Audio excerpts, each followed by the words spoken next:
Didn't think I was going to go live there for a moment. I don't know what is up with YouTube. Apparently, we're doing Chart Mania from like 2 years ago. Welcome in, everybody. I am the Crypto Bull God, and this is a live stream called All in the Charts. I don't know what YouTube's problem is, but this is a daily live stream called All in the Charts. This is not Chart Mania. Let me go to my channel to make sure that there is not anything crazy going on. Are you guys that are tuned in here? This is All in the Charts. This is not Chart Mania. I don't know what YouTube was doing. Let me check here, make sure we're good.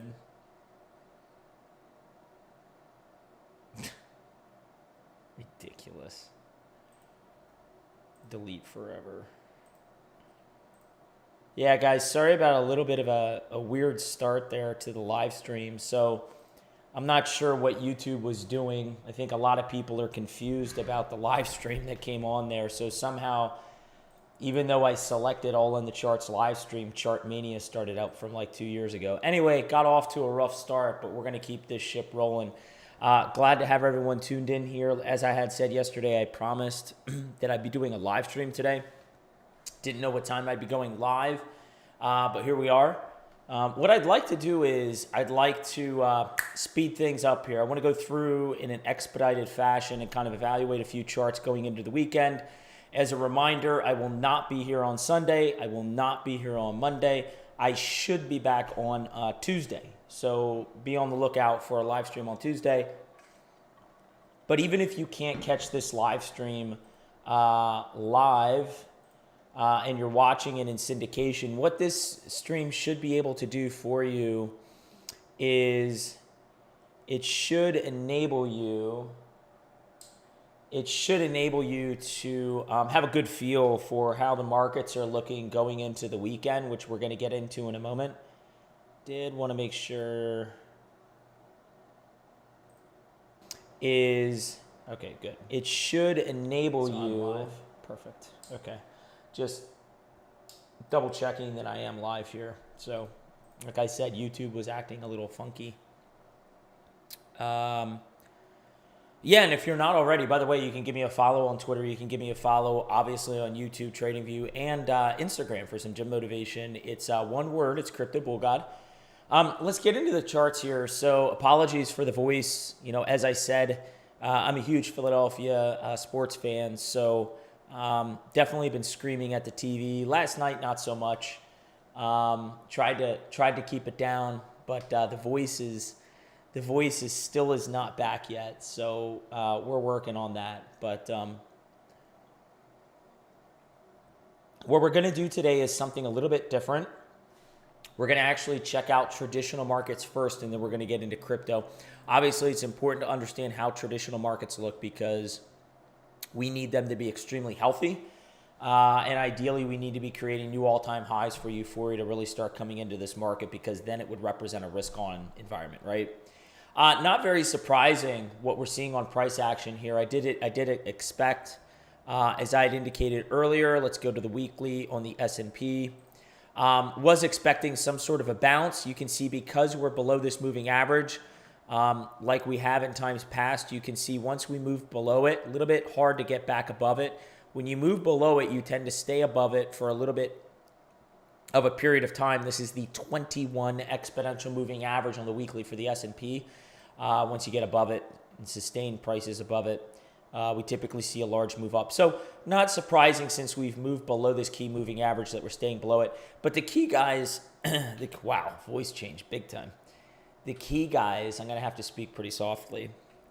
The key, guys, are these lower highs, right? So this is not doing anything for me until we begin to crack the descending resistance and take out the lower high here at 45.40, right? Now, if we flip to the NASDAQ, you can more evidently see on the weekly.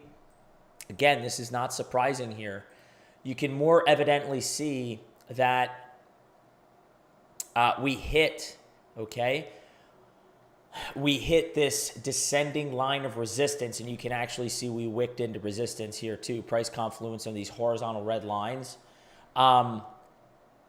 This last prior lower high was at 15,618. So we need to get all the way above here, which actually isn't too far off, honestly, from where we're at. I mean, we're at 1,500. That's where we closed the week. But you can see on the day, we had a rather red candlestick, right? Closing below this 50 simple moving average on the daily. But again, zooming out, and keeping things in perspective from a macro perspective, which is much more important for us, you can see the health of the market is still good and intact. There isn't anything overly concerning here. Again, we're using the S&P as a measurement stick here. Let me make sure.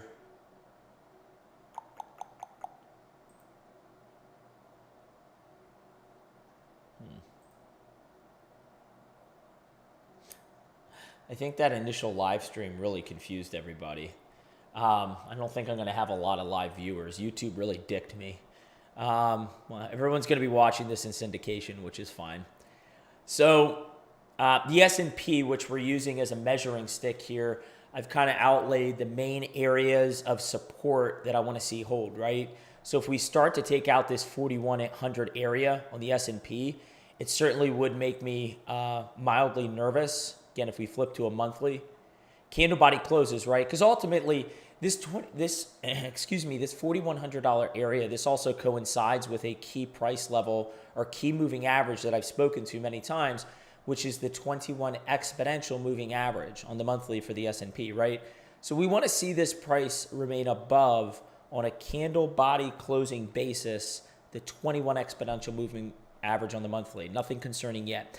Obviously, if we start to take out this area, I've spoken about this $3,800 area, that's where I would become very concerned if we started to take that out on a candle body closing basis, but I don't anticipate that. So we just have to remain patient for the month. We're halfway through the month on the traditional stock market indices, right? So we still have actually another roughly 2.5 weeks to go for the month. For price action to come in here, so we'll just have to remain patient. Wanted to get into, I'm not going to look at the Dow, I'm going to look at the DXY, right? DXY need to keep on top of the dollar index. Let me put out a tweet out there.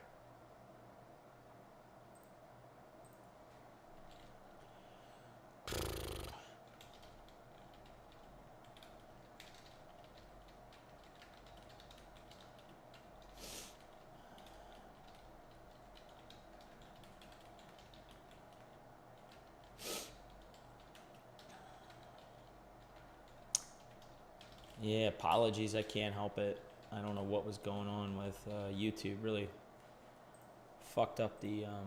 I don't think a lot of people are getting the notifications, or they got confused because for some reason I started going live on an alternative news live stream. I don't know what was going on.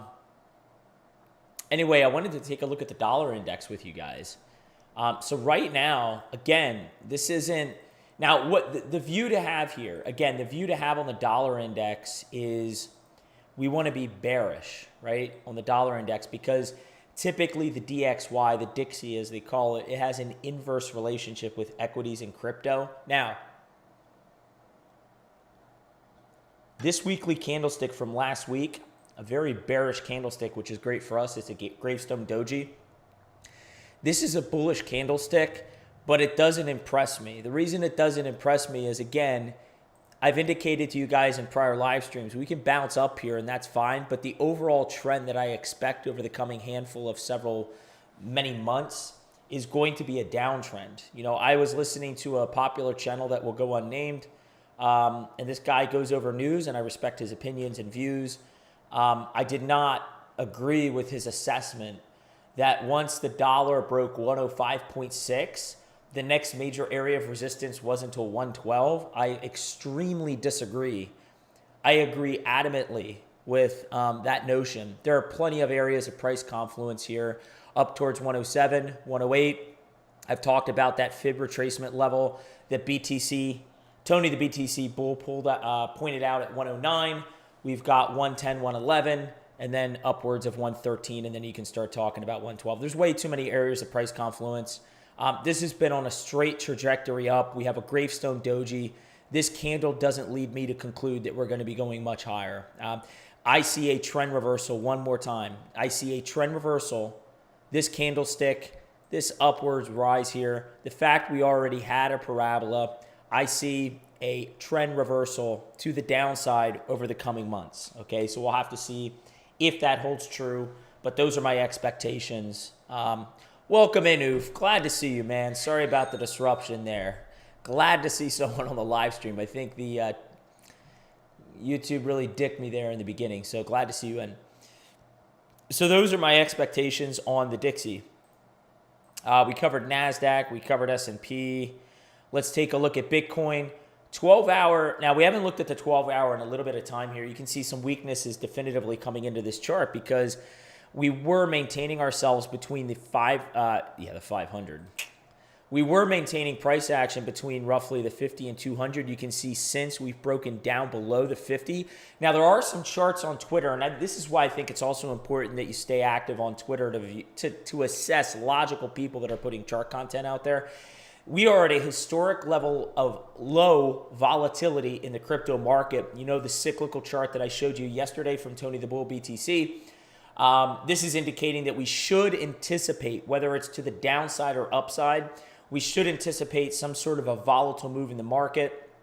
My bias based on education would be to the upside. However, I do think that there's a reasonable likelihood. There's absolutely a reasonable likelihood that volatile swing could be to the downside.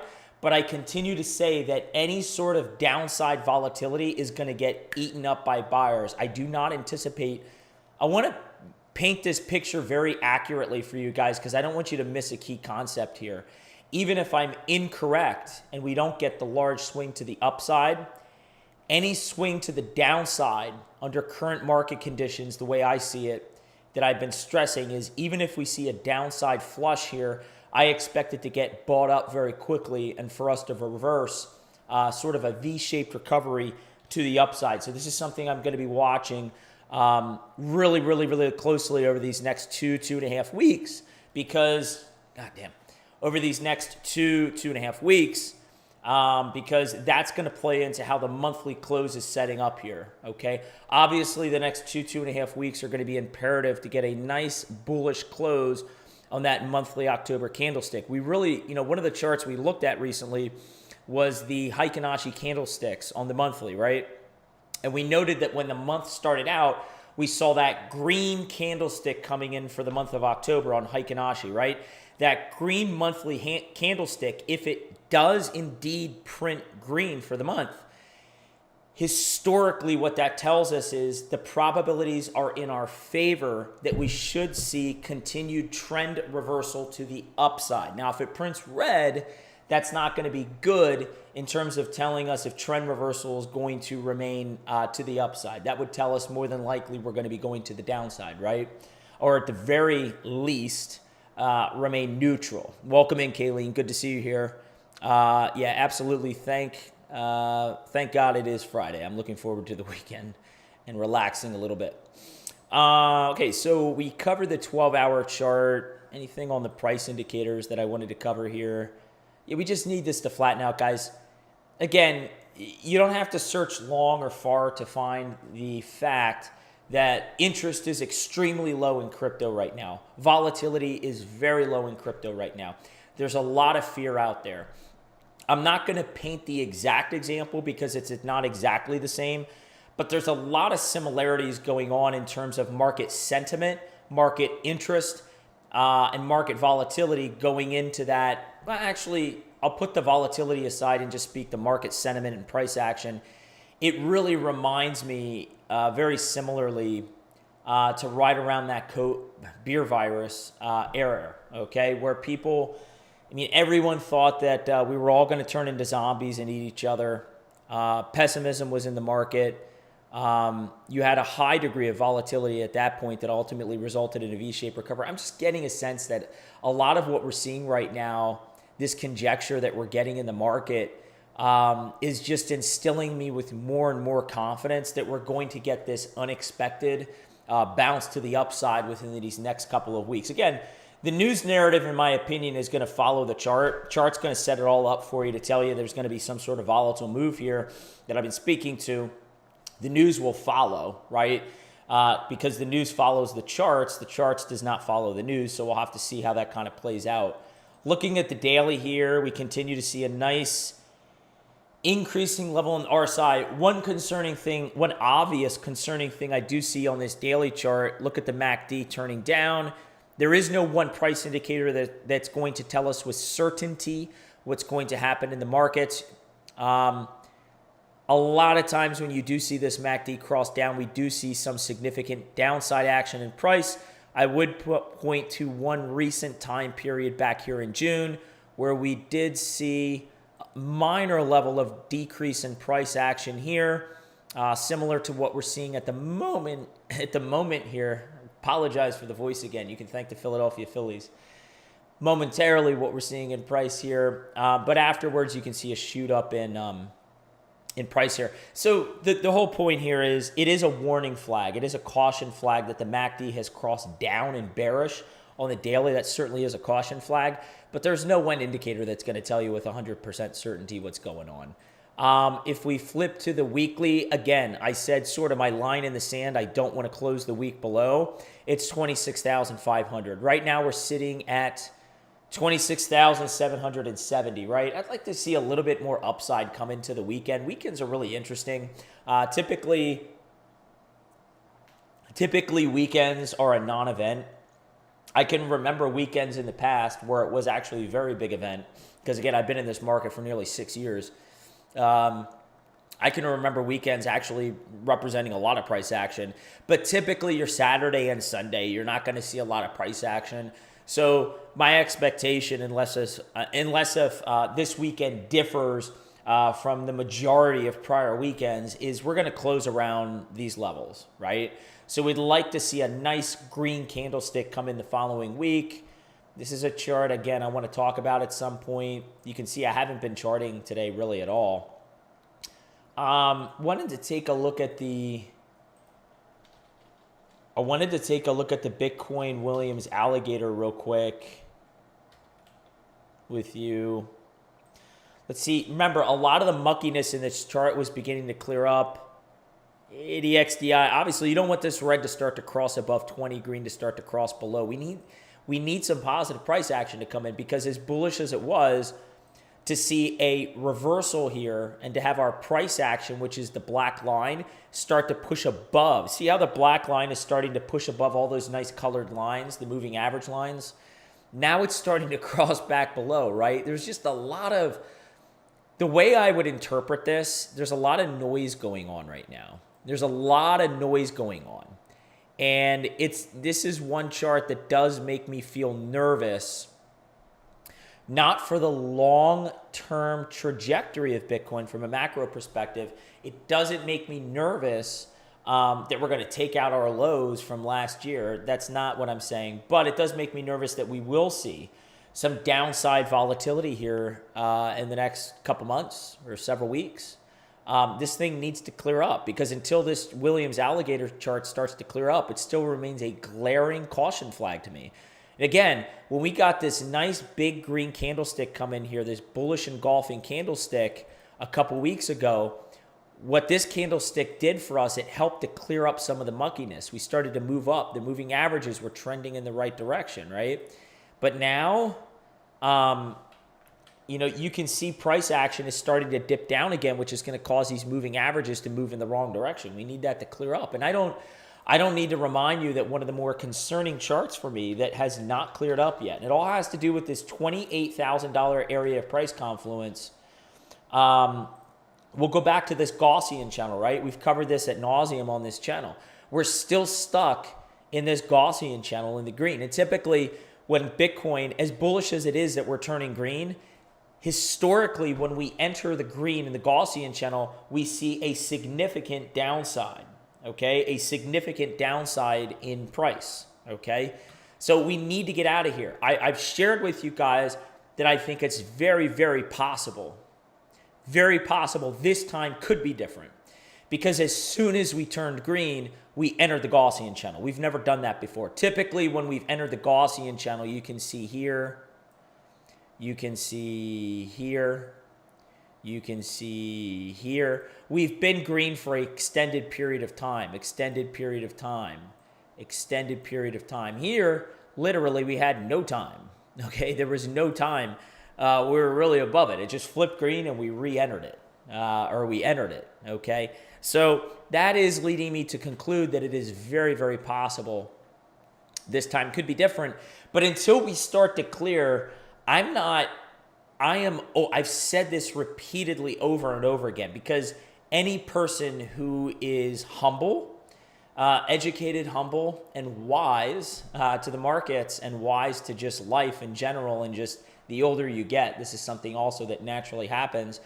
You also always have to be open to the idea that there could be some view that runs counter to your main hypothesis, and that idea could work out and you could be wrong, right? I am very open to being incorrect, right?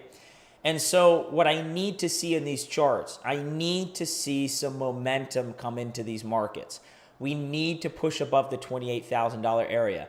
I'm not feeling very convicted that I'm ultimately correct in where I see prices landing this year. Remember, my main view is, hey, I think we're going to close. We're going to surprise a lot of people. We're going to close between $35,500 and $48,000 by the end of the year. This is where I think Bitcoin's going to be.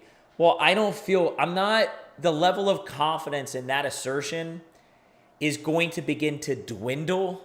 It's going to begin to decrease. The more time we spend in this Gaussian channel, we can't even get above the $28,000. I mean, guys, if I'm on this live stream 3 weeks from now, okay, I want you to remember, today is, actually 3 weeks from now, there'll be a lot going on 3 weeks from now. 3 weeks from now, I want you to imagine it's sort of the beginning of November. If in the beginning of November, I'm coming out here November 10th or whatever, and we're still talking about Bitcoin trying to get above $28,000, the level of confidence that I will have, that this hypothesis that I have, that Bitcoin will enter this price territory and close the year out here, will extremely begin to, it's going to diminish, okay? And I'm going to have to consider other alternative views. We need to see a push up in price. It's like this in general. In any chart, it doesn't matter what we're talking about. This is just a basic premise in charting. The more Bitcoin demonstrates that it can't even push above the 200 simple moving average now that we've closed below it, okay, this pink line, the more confident you can feel that we're not going to break above this anytime soon. This represents a major area of resistance and we just can't get above it, right? We need to push above the 200 simple moving average, right? We need to see something significant come in here with volume to push us up here to feel confident, right? Clearly, this price area around 31,800, 32,000 is a significant area of resistance. We've spoken about this plenty of times. We need to start pushing up into this area. And in order to push up to this area, we can't be sitting under here going into early mid-November, right? That is going to begin to decrease the likelihood that we're going to eventually start to see a push up here, right? We need to start pushing up. Again, it's very healthy. Don't get me wrong. It's very healthy. Like I said yesterday, we're creating these stair steps, right? Very, very, very healthy. But at some point, we need Bitcoin to have some balls, all right? Some motherfucking bull balls, all right? It needs to start pushing up in price and make a significant move here, all right? I still believe it's going to. I'm just saying we all need to be a realist. At some point, if the chart isn't beginning to move up in the direction that we feel most likely, well, then we have to reassess and decide where we're sitting. Ethereum, you know, I'm seeing a lot of people turning bearish on Ethereum. And I think this is the moment where Ethereum, I think when all that pessimism comes in for Ethereum, that's when it's going to make its move. Guys, I want to point something out to you. I remember this move starting right here, right about in here. Let's see.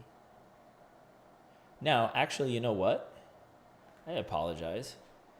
Right in here, really, all the way back here. Like, I remember in September of 2020 when Ethereum started making its big move, it was so boring. It was consolidating in here.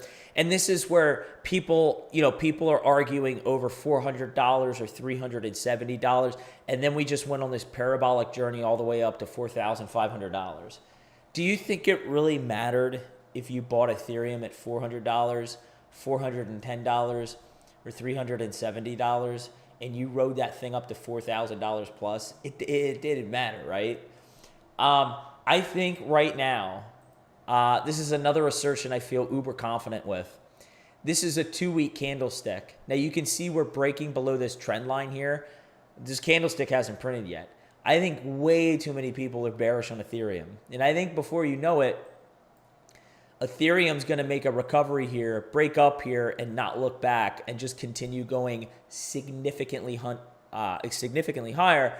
And you're going to wish that you had accumulated Ethereum in these really low ranges back here, sub $1,000, $1,500, $1,300, $1,200, $1,300. We're going to be going into the several thousand dollars, in my opinion. Be interesting to see how high Ethereum goes. But I don't see anything, by the way, I don't see anything flipping Ethereum next year. In fact, I have shared with you, and I put a video out stating why I think Ethereum will temporarily flip Bitcoin's market cap. It'll temporarily. Could last for part of a day. It could last a full day, maybe going into 2 days. It's not going to last very long. But that is my view. I think Ethereum ultimately, based on the charts I've shared with you guys in that video, Ethereum will result in flipping. It'll flip it Bitcoin temporarily. I don't think there was really anything else I wanted to cover with you guys. I wanted to keep it really high level. Not too much else going on in the markets. Not too much else going on in the markets, guys. That's what I would keep an eye on. We covered the DXY, we covered the S&P and the NASDAQ. We don't need to cover the Dow. It's the same thing. You can see all these major indices. NASDAQ was down the biggest, tech plays. But nothing really concerning there, nothing surprising. Anything else I want to cover? Really disappointing Synapse's price action. I was one of those projects.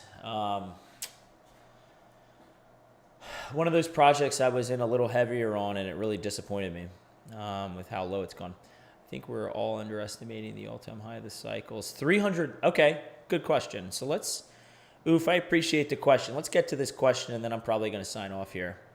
I can't scroll in the comments. That's how few comments there are. Very, very late live stream today. Ooh, starting to get a little price action on Bitcoin here. All right. Show me what you got, brother. Let's fucking go. If you guys follow me on Instagram and you saw my post this morning, let's fucking go. You know, it's one of the things I really enjoy about working out at the gym here, the local fitness gym here in my community. Generally, there's no one in the fitness facility. I can just work out shirtless, which I really enjoy. I started working out shirtless when it's the funniest thing. When you work out in a gym for so long, you're used to being fully clothed. Well, then the beer virus came, and I was working out at home, and I was just working out with a pair of shorts on, no shirt. It was just a liberating feeling. It's nice to just work out with less clothing on. So when I go over to this fitness facility, I just work out with no shirt on, and it feels awesome. I don't have to sweat all over that thing, because I sweat profusely when I work out. So if you're not following me on IG, check out the burnout at the end of the workout. Jay Kim, thank you. You know what? I'm going to take that compliment. Thank you, especially for how old I am. I was actually talking to a guy this morning, real quick, and I'm going to get to Oof's question. I was talking to a guy this morning, and he told me that he is 43. And he said, he started to try to talk to me about steroids. And I stopped him. And he said, no, I'm not implying you take any. I said, good, because I don't. And if you're trying to have a conversation with me about anything related to steroids, people have tried this in the past. The names, I don't even know what the hell anyone's talking about. Like, that's a different world for me. I've never, ever, ever even tiptoed into that world. And he wanted some advice on trying to get more cut. So I told him how old I was, which put him to shame, because he thought I was 33, which I'm absolutely not 33. And I told him how old I was, and I said, well, given how old I am and how old you are, not much difference between you and I, right? So I said, the difference is, and I'll tell you just what works for me. I'm not going to tell you what works for you, but I'll tell you what works for me. I have been extremely consistent all my life. I have been consistent since I was 14 and a half years of age, and I've worked my ass off in the gym. And I said, I view my body as a temple. You got to be careful what you put in your body. You don't want to make a mistake today that you're going to regret you don't want to make a mistake today to take a shortcut in life that you will regret years from now. Be very, very careful. So the best advice I could give you is what's worked for me. Work your ass off in here. Be dedicated to it. Watch what you're eating. Eat a sensible diet, that's very good for the long term. And that's what I would say. And it sounds, I forget how I worded it to him. I said, I don't mean to sound like it's really that straightforward, but ultimately it really is. Like, I eat very sensible. I don't do anything questionable or illegal for that matter. And I literally work my ass off. And I've been doing this all my life. So there's really no shortcuts in life. And I don't think he really liked that response. I mean, he appreciated me being honest with him, but I don't think that's really what he was looking for. So I don't know how I got on that tangent. But do I take creatine? I take 1/3 of one full serving of creatine a day. I take the 3-atine tablets from Amazon. You can go on Amazon Prime. You can look up 3-atine. It has all the different types of creatine in those tablets. A full serving size is 3 tablets. I take 1 tablet. So I take 1/3 of one serving a day. This is a conversation I had actually with Encash Official on his. We were having some back and forth. He asked me the same question. And that's only something I've been doing for roughly a year and a half. I've never taken, I experimented with creatine prior, didn't like the adverse impact of feeling bloated. But about a year and a half, what I said is, all right, I just want to sort of microdose. I just want to take a little bit. Because creatine is found naturally, creatine is naturally found in foods that we consume. So 1/3 of one serving. Could be the hair. Absolutely. So let's get into the $300,000. Oof. The answer to the question is, do I think that Bitcoin one day will get to $300,000? Yes, I do. But remember, this cycle, in my opinion, is going to top sooner than most people think. And my view is that Bitcoin is going to top next year. I was wrong. I was dead wrong that it was going to top this year by the end of the year. That was my primary view. Wrong. But nothing has changed regarding my alternative view of when I see it topping next year. As such, given that my view is this whole Elliott wave thing that I've talked with you guys about, and fib extensions, and trying to talk about what's realistic, do I see it's hitting $300,000 next year? No. In fact, if I end up being relatively correct and we start to see that big push in price next year around the halving, in my opinion, you're going to see a lot of talks about a super cycle. Bitcoin is beginning to outperform what we thought. This is the super cycle. The market conditions. It's a store of value. Bitcoin's going to $500,000, $300,000. Take your profits. Take your profits. Take your profits. Because Bitcoin is not going to go to $500,000 or $300,000 next year. I don't see that happening. Again, there's a probability for everything. There's a probability Bitcoin could go to zero. Just like there's a probability Bitcoin could go to $300,000 next year. I don't see that. I'm just trying to be a realist with you guys. It's the actuary, the conservative, realist sort of person that I am. I'm not going to come out here and scream XRP to $30 next year, Bitcoin to $300,000 next year. I'd be so disingenuous and lying to you if I said that. No, I don't see that. Again, based on my time, even if I'm incorrect, even if I'm absolutely incorrect and Bitcoin doesn't top till 2025, I still don't see Bitcoin going to $300,000 by 2025. I just don't see that happening. Again, someday will Bitcoin hit that $5-6 trillion market cap all the way up to $300,000? Yes, I do believe that's going to happen.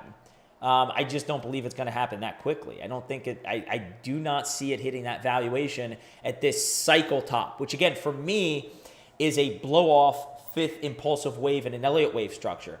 I believe it's going to take us over $100,000. Although, given some of the conversation, even on $100,000, it makes me nervous that we won't even hit $100,000.